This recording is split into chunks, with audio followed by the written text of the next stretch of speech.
Student, कैसे हैं आप लोग। आज वर्तमान समय में जैसा हम सभी जानते हैं कोविड-19 जो एक वैश्विक महामारी बन चुकी है और इसने पूरे मानव जीवन को अस्त व्यस्त कर दिया, व्यवस्थित कर दिया। उसी में हमारी शिक्षा प्रणाली जो निरंतर रूप से चली आ रही थी, जो शिक्षा का कार्य था वो भी अव्यवस्थित हो गया, उस पर पूर्ण रूप से उसका प्रभाव पड़ा है।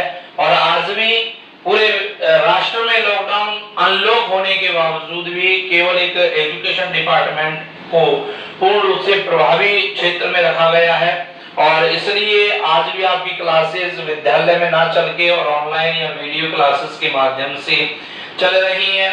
आज आपकी पॉलिटिकल साइंस की फर्स्ट क्लास है और मैं अपना परिचय देना चाहूंगा। मैं राकेश भारद्वाज, जो विगत कई वर्षों से आपके शहर गंगापुर सिटी में पॉलिटिकल साइंस के विषय का अध्ययन विगत 16 वर्षों से करवा रहा हूं और आज आपकी भी फर्स्ट क्लास पॉलिटिकल साइंस की यहां पर लेने जा रहा हूं। ध्यानपूर्वक आप इस क्लास को लें तथा इसका सदुपयोग करें तथा कोई भी अगर डाउट और प्रॉब्लम्स आपको आती है तो क्लास स्कूल्स के माध्यम से आप उसको क्लियर कर सकते हैं। तो आज हम स्टार्ट करते हैं लेसन नंबर 1, न्याय। ये आपके सिलेबस का फर्स्ट लेसन है। न्याय जो एक विचारधारा है, एक कार्य है और देखा जाए तो ये सरकार से जुड़ा हुआ एक महत्वपूर्ण अंग जो न्यायपालिका होती है उससे जुड़ा हुआ एक महत्वपूर्ण कार्य है। न्याय की अगर हम बात करें, न्याय क्या है? देखिए, न्याय की अगर हम सामान्य बात करें तो न्याय का अर्थ होता है किसी भी कार्य के लिए किया गया उचित फैसला या निर्णय जो है वही न्याय कहलाता है।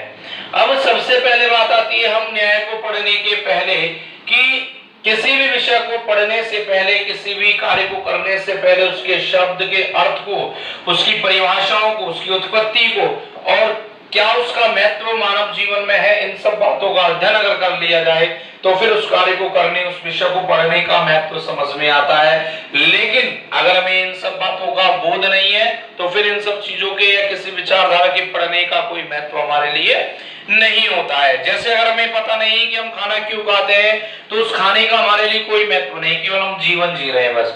अर्थात हमें पता होना चाहिए कि हम अपनी भूख मिटाने के लिए, अपनी ऊर्जा के लिए, अपने पेट भरने के लिए हम अनाज का उपयोग करते हैं, खाना खाते हैं, आदि कई चीजें है। ठीक है, अब हम आते हैं आपके लेसन नंबर 1, न्याय पर।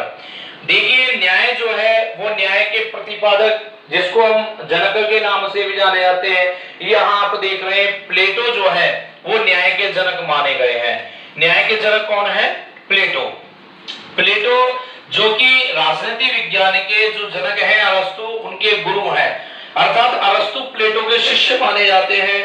और यहाँ पर प्लेटो जो है वो एक यूनानी दार्शनिक, आपको बताया जा रहा है कि यूनान के रहने वाले थे, एक दार्शनिक थे, एक बहुत बड़े विद्वान थे राजनीति विज्ञान के। दार्शनिक क्या है? दार्शनिक और दर्शन ये दो शब्द होते हैं। दार्शनिक होता है किसी भी कार्य की खोज करना, किसी भी कार्य की उत्पत्ति करने वाला जो व्यक्ति होता है या प्रारंभिक अवस्था में उस कार्य को जो व्यक्ति कर रहा है वह व्यक्ति दार्शनिक होगा। लेकिन उसके बाद जब अन्य लोग या अन्य मानव जाति उस कार्य का उपयोग करेंगे, उसका अनुसरण करेंगे, उसको उपयोग में लेंगे तो वह दर्शन बन जाता है। अब यहाँ पर हम बात कर रहे हैं न्याय की, तो न्याय के जो जनक थे वो प्लेटो थे, जो यूनानी दार्शनिक थे।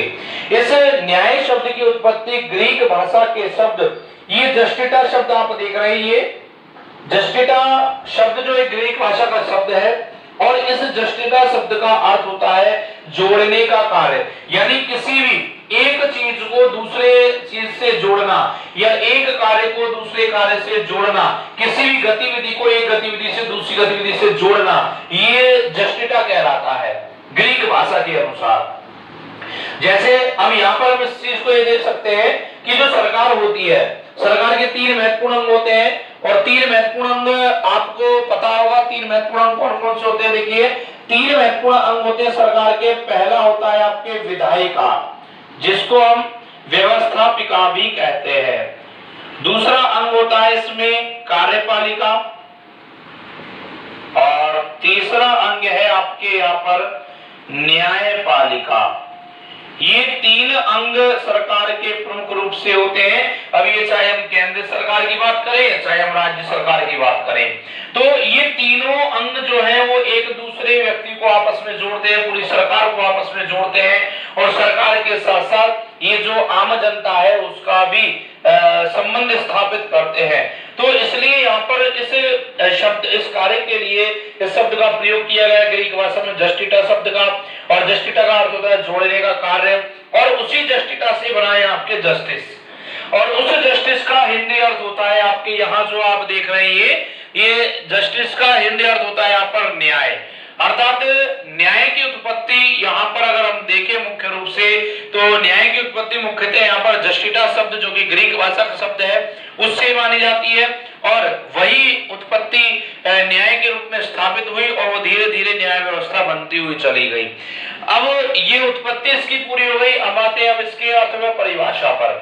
देखिए वैसे तो हर चीज के अर्थ और परिभाषाएं बहुत सारे होते हैं, विभिन्न विद्वानों के अनुसार बहुत सारी प्रकार से उनको कहा जाता है, लिखा जाता है। ठीक उसी प्रकार से न्याय के लिए भी बहुत सारी विचारधाराएं यहाँ पर प्रतिपादित की गई है। मुख्य रूप से अगर हम बात करें यहाँ पर तो न्याय की जो विचारधारा है, न्याय की जो परिभाषा है वो प्लेटो के द्वारा प्रतिपादित की गई है। प्लेटो ने अपनी न्याय संबंधी विचारधारा में कहा है कि कोई भी व्यक्ति अपने कार्यों को करते समय किसी कार्य में कोई हस्तक्षेप ना करना, कोई भी व्यक्ति अपने कार्यों को करता रहे और अन्य किसी व्यक्ति के कार्यों में कोई हस्तक्षेप ना करे तो उसी को न्याय व्यवस्था के नाम से जाना जाता है। ये इसके जनक प्लेटो के द्वारा कहा गया है। अभी आप जब पढ़ेंगे तो यहाँ पर अरस्तु के अनुसार दी गई परिभाषा भी आएंगी। इसके बाद जॉन रॉल्स के अनुसार, थॉमस एक्विनास, संत ऑगस्टाइन आदि कई, जेरेमी बेंथम आदि कई ऐसे विचारक हैं जो काल अनुसार, समय अनुसार इन विचारधाराओं को परिवर्तित करते रहे और उन्होंने अपने अनुसार इन विचारधाराओं को प्रतिपादित किया। तो यहाँ पर प्लेटो ने जो अपनी विचारधारा प्रस्तुत की है न्याय से संबंधित, उसमें कहा है कि अपने कार्यों को करते हुए किसी अन्य व्यक्ति के कार्यों में कोई हस्तक्षेप ना करने की जो प्रक्रिया होती है उसी को हम क्या बोलते हैं, उसी को हम न्याय कहते हैं। अब देखिए न्याय शब्द हमने यहाँ पर पढ़ा, न्याय की परिभाषा हमने पढ़ी। अब इसके बाद हम बात करते हैं न्याय शब्द के बाद कि प्लेटो ने ये सभी बातें जो रखी है वो किसके अंतर्गत कही, अर्थात कोई ऐसी चीज जिसमें इनको सही मान लिया जाए। अगर हम कोई भी कार्य करते हैं तो उसका लेखन फिर या तो किसी पुस्तक में करते हैं या हम कोई रिकॉर्डिंग रखते हैं, ये कोई भी ऐसा एविडेंस होता है, फिर हमारे पास सबूत होता है, प्रूफ होता है जो पूरे समाज में या पूरे राष्ट्र में, पूरे राज्य में उसको मानने के लिए, स्वीकार करने के लिए लोगों को आकर्षित करता है। ठीक उसी प्रकार से प्लेटो ने अपनी न्याय संबंधी विचारधारा जो प्रतिपादित की है वो इनकी एक पुस्तक थी द रिपब्लिक। ये द रिपब्लिक नामक जो पुस्तक है ये प्लेटो के द्वारा लिखी गई है और इस द रिपब्लिक पुस्तक के 4 भाग थे, फर्स्ट, सेकेंड, थर्ड और ये फोर्थ, यानी 4 वॉल्यूम, 4 भागों के माध्यम से द रिपब्लिक पुस्तक में ये न्याय संबंधी विचारधारा को पूरा किया गया है। अब बात करते हैं हम यहाँ पर कि प्लेटो जो है, प्लेटो ने न्याय को 2 प्रकार की संज्ञा के रूप में विभाजित किया है और वो 2 प्रकार की श्रेणियां कौन कौन सी है। प्लेटो ने अपनी न्याय संबंधी विचारधारा को 2 श्रेणियों में विभाजित किया है। इसमें पहली जो श्रेणी आती है वो पहली श्रेणी आती है आपके व्यक्तिगत न्याय की। पहली श्रेणी जो है वो आपके व्यक्तिगत न्याय की है और दूसरी श्रेणी जो है वो है आपके सार्वजनिक या राज्य से संबंधित, सार्वजनिक या राज्य से संबंधित। ये 2 प्रकार की न्याय व्यवस्था, न्याय श्रेणी जो है वो प्लेटो ने अपनी विचारधारा में प्रस्तुत की है।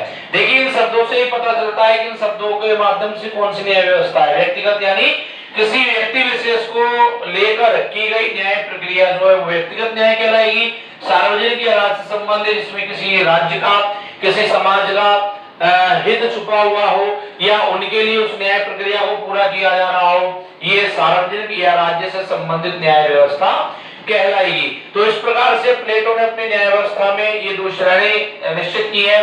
इसके बाद इसी प्रकार से इन्होंने पूरे समाज को तीन भागों में बांटा है और समाज तीन भागों में जो बटा है वो आपके पहला भाग जो आता है, पहली श्रेणी जो आती है वो आपके आती है अभिभावक वर्ग की या शासक वर्ग की, दूसरी आती है आपकी सैन्य वर्ग और तीसरा आता है आपके विद्यार्थी वर्ग। और इन तीनों को अलग अलग भागों में क्यों बांटा है, किस आधार पर बांटा है, क्या इनके आधार रहे इनको विभाजित करने के लिए, इन सब बातों का अध्ययन हम अगली क्लास में पढ़ेंगे। तब तक आप लोग ये जो आपको पढ़ाया गया है उसको आप पढ़ते रहें, ध्यान पूर्वक इनका अध्ययन करें और कोई भी डाउट और कंफ्यूज आपके उत्पन्न होता है तो आप उसको क्लास या स्कूल के माध्यम से क्लियर कर सकते हैं। और आप लोगों से सभी ऐसे ही रिक्वेस्ट है कि इस वैश्विक स्तर की महामारी कोविड-19 के अंतर्गत आप अपने घरों में रहें, सुरक्षित रहें। हमारी ओर से, विद्यालय की ओर से आपको और आपके परिवार के लिए शुभकामनाएं हैं। आप इसी प्रकार से स्वस्थ रहें और हमारे साथ बने रहें। आगे की बातें हम अगली क्लास में करेंगे। तब तक के लिए ओके, थैंक्स फॉर